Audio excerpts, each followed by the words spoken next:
If you earn around $101,000 and you do nothing, your tax bill can quietly jump by an extra 1 to 1.5% through the Medicare Levy Surcharge, according to PwC's Australia tax summary. That is on top of your normal tax, and it applies specifically to higher income earners who do not hold eligible private hospital cover. By the end of this, I will show you exactly how to check if it is hitting you and the legal way to make it zero.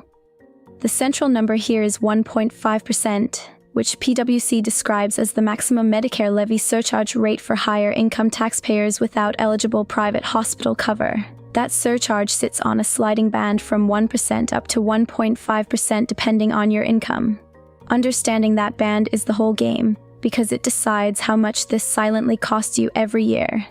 Here is why getting this wrong costs real money. According to PwC, the surcharge is 1 to 1.5% of your taxable income, so at a $101,000 income, that is roughly $1,010 to $1,515 in extra tax every single year. Remember, this is completely separate from the ordinary 2% Medicare levy, which still applies as normal. The kicker is that with eligible hospital cover, the surcharge drops to 0%, so this is one of the few taxes you can legally switch off.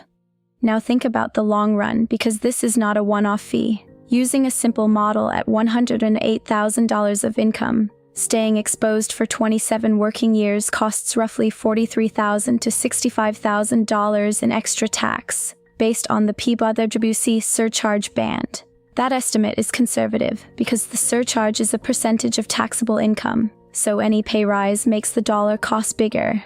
It is an annual tax drag that repeats every year until your cover status changes.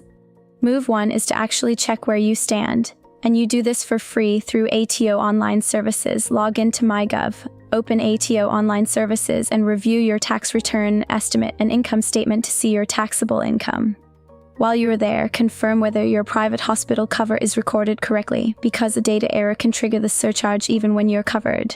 Good here looks like taxable income below the threshold, or eligible hospital cover in place, so the surcharge shows as 0%.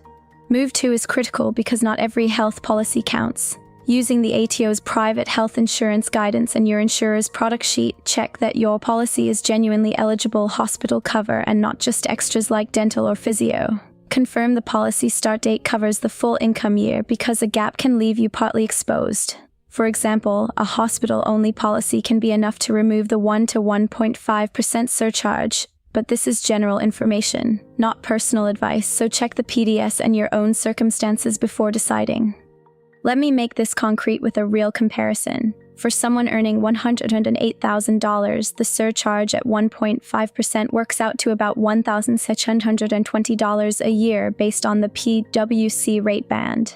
With eligible hospital cover, that same figure becomes $0. So the honest question is whether a hospital policy costs you less than the $1,620 of tax you would otherwise hand over.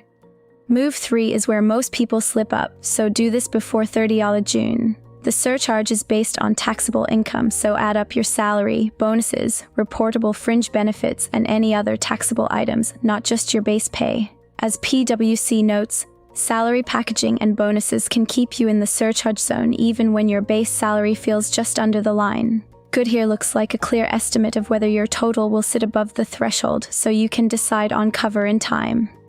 Before I get to the last move, which is the most counterintuitive part of this whole thing, here is the myth that costs people the most. Many earners assume that crossing $100,000 automatically means losing money to the surcharge no matter what they do. That is simply not true. If this breakdown is useful, subscribe. There is one like this every week. Here is the most important point, saved for last. According to PwC, the surcharge only applies when two things are true at once. Your income is above the relevant threshold, and you plus your dependents are not covered by eligible private hospital insurance. Break either condition, and the surcharge disappears. So holding eligible cover for the full income year keeps it at 0, and you should recheck the thresholds each year because the ATO updates them for every income year. One thing people confuse is the levy and the surcharge, so let me clear it up. According to PwC, the ordinary Medicare levy stays at 2% and still applies in general, regardless of your cover. The surcharge is an extra tax on top of that 2%, not a replacement for it, so removing the surcharge does not remove your normal levy. but it does wipe out the extra 1 to 1.5% drag. Let me recap the whole plan quickly so you can act today. First, check your exposure in ATO online services through MyGov and confirm your cover is recorded. Second, verify your policy is genuine eligible hospital cover, not extras only. And third, calculate your full taxable income before 30 of June, including bonuses and packaging.